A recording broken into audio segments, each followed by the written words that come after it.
Joseph's dreams.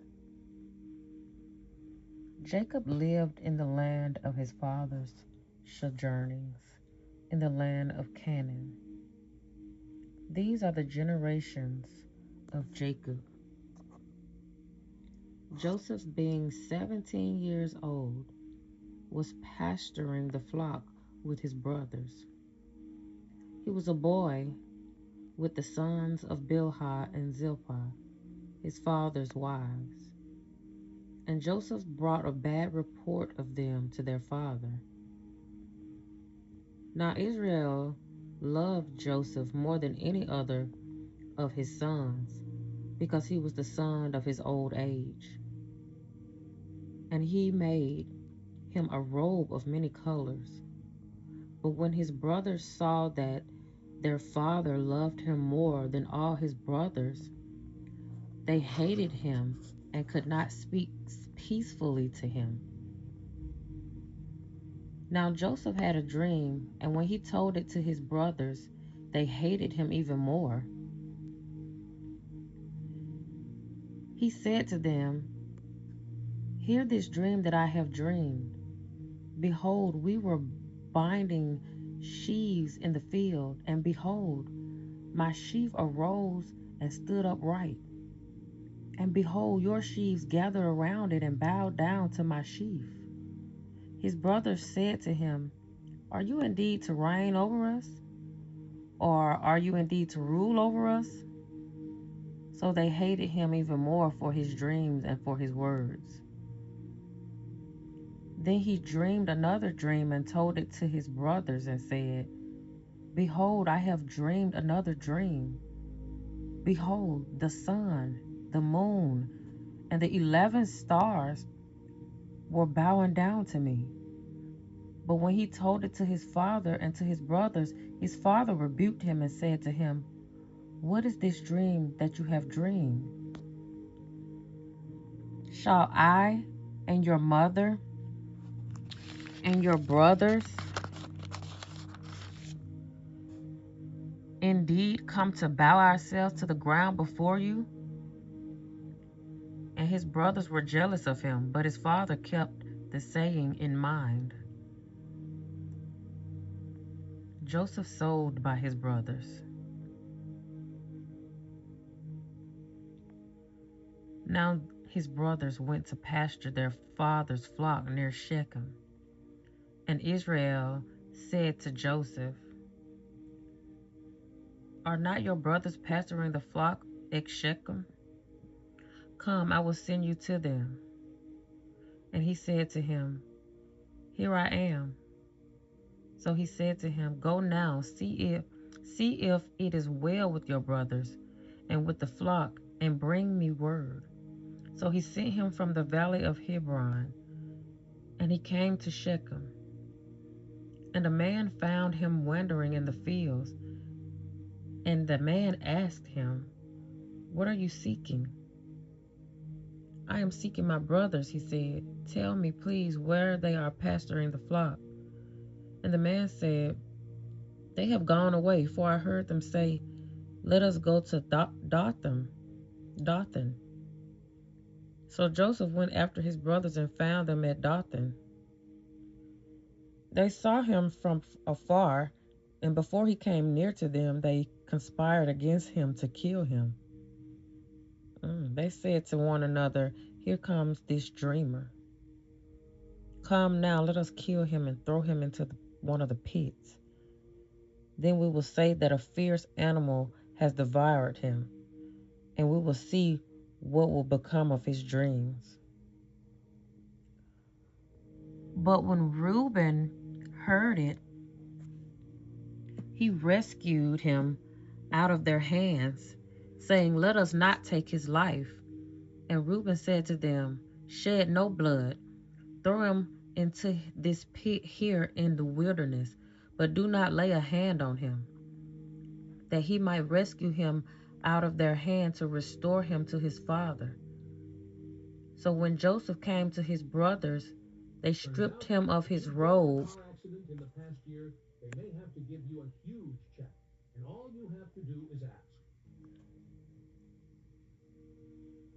They stripped him of his robe, the robe of many colors that he wore, and they took him and threw him into a pit. The pit was empty.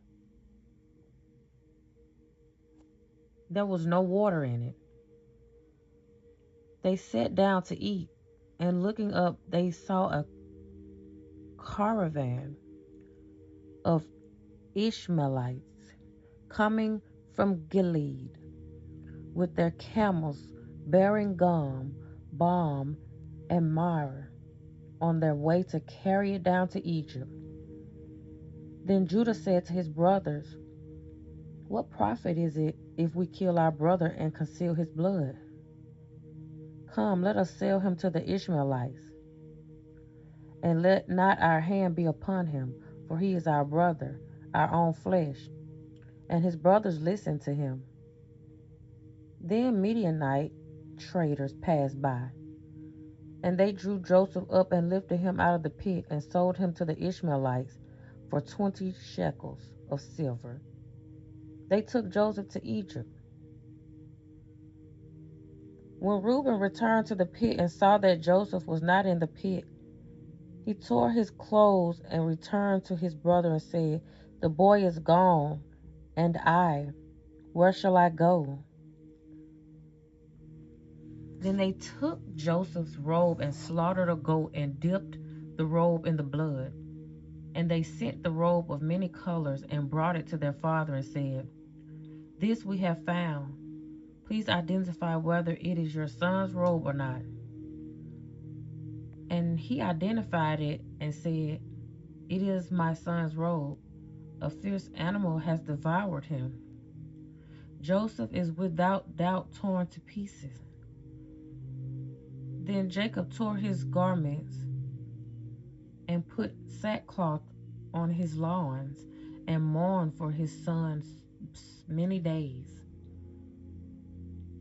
All his sons and all his daughters rose up to comfort him, but he refused to be comforted and said, "No, I shall go down to Sheol to my son, mourning."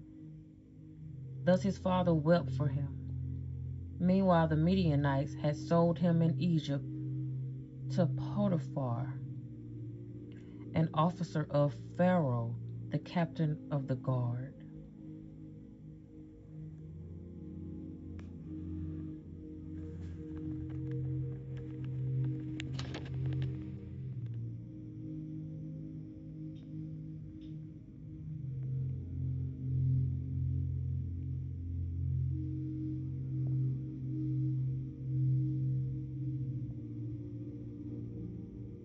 Judah and Tamar.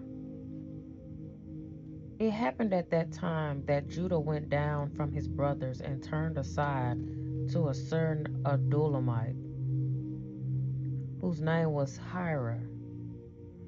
There Judah saw the daughter of a certain Canaanite, whose name was Shua.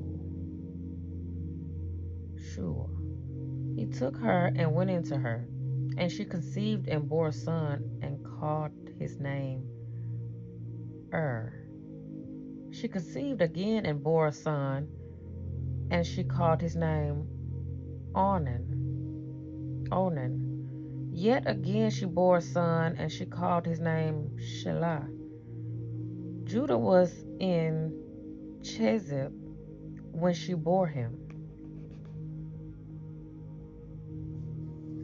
And Judah took a wife for his firstborn, and her name was Tamar. But Judah's firstborn, was wicked in the sight of the Lord, and the Lord put him to death. Then Judah said to Onan, "Go into your brother's wife and perform the duty of a brother-in-law to her, and raise up offspring for your brother."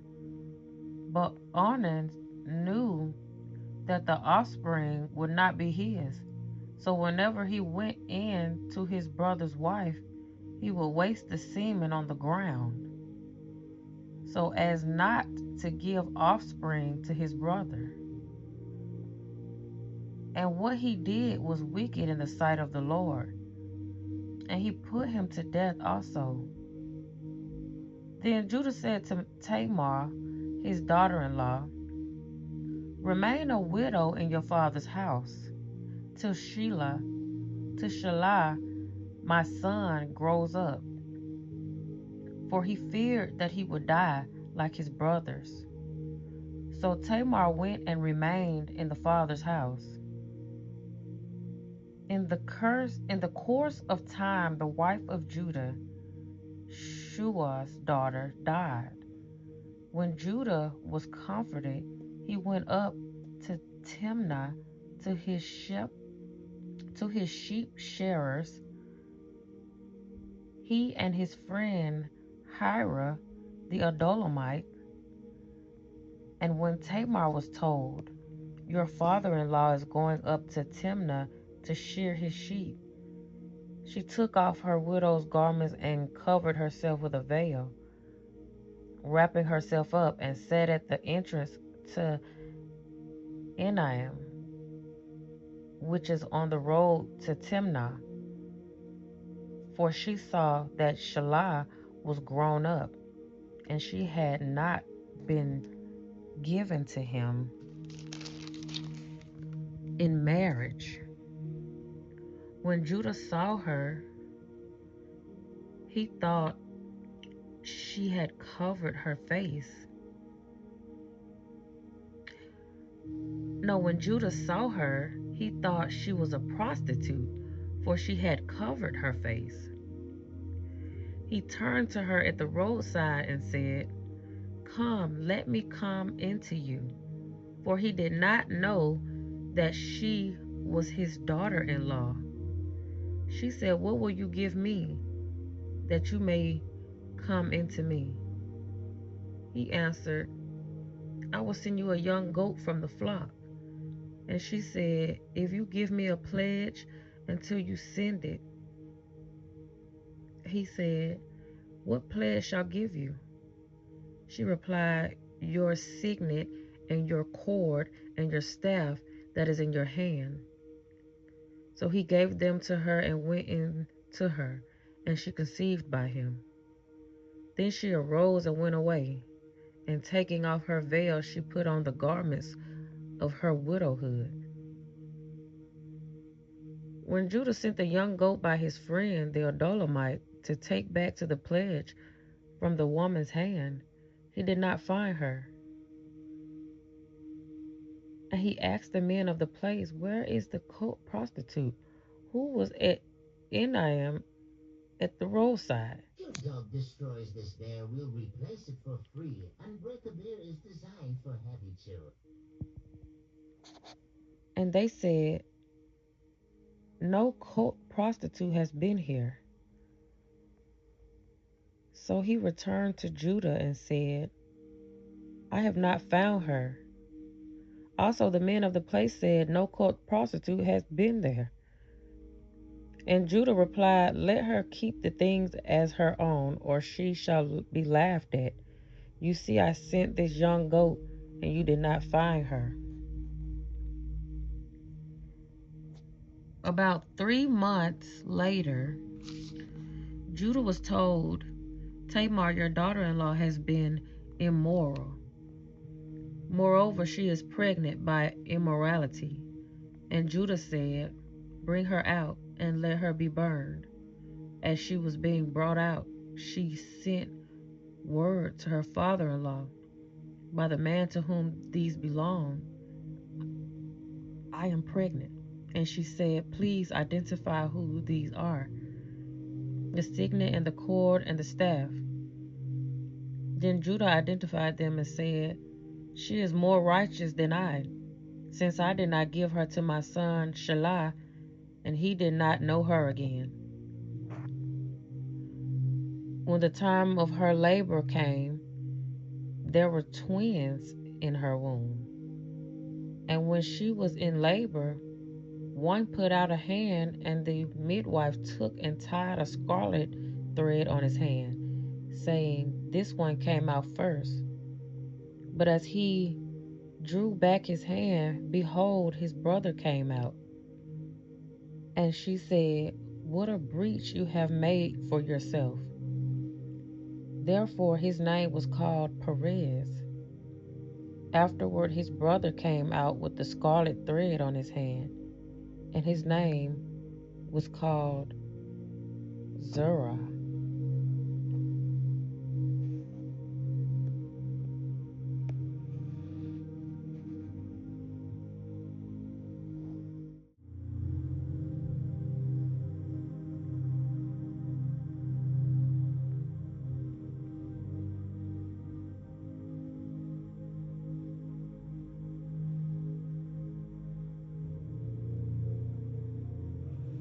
Joseph and Potiphar's wife.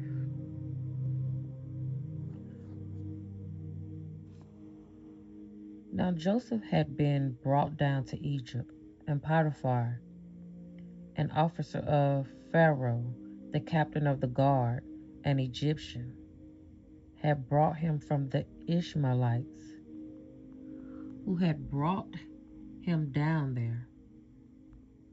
The Lord was with Joseph, and he became a successful man, and he was in the house of his Egyptian master.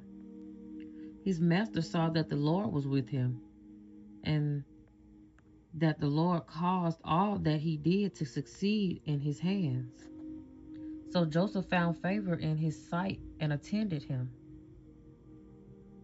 And he made him overseer of his house and put him in charge of all that he had.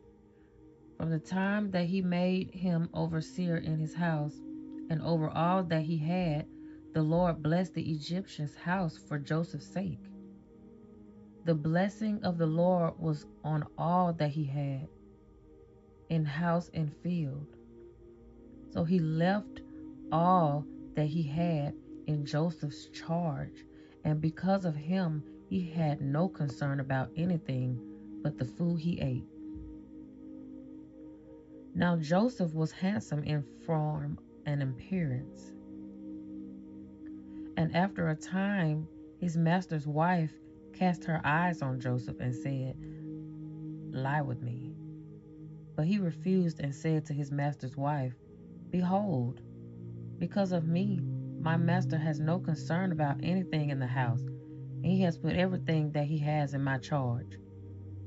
He is not greater in this house than I am, nor has he kept back anything from me except you, because you are his wife. How then can I do this great wickedness and sin against God?" And as she spoke to Joseph day after day, he would not listen to her, to lie beside her, or to be with her. Mm.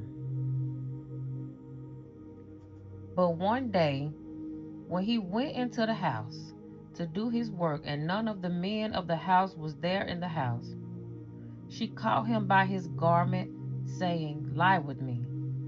But he left his garment in her hand and fled, and got out of the house. And as soon as she saw that he had left his garment in her hand and had fled out of the house, she called to the men of her household and said to them, "See, he has brought among us a Hebrew to laugh at us.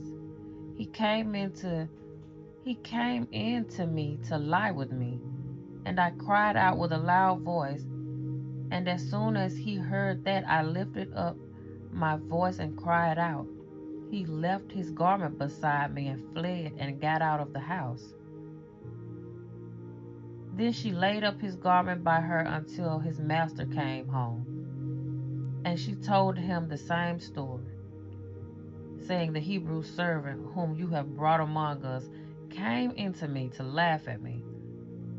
But as soon as I lifted up my voice and cried, he left his garment beside me and fled out of the house."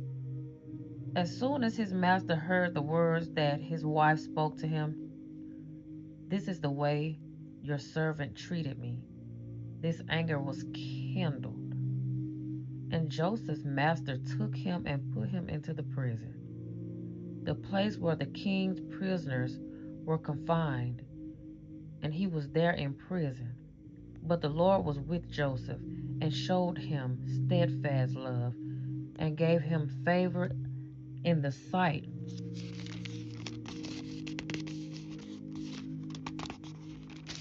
gave him favor in the sight of the keeper of the prison. And the keeper of the prison put Joseph in charge of all the prisoners who were in the prison. Whatever was done there, he was the one who did it.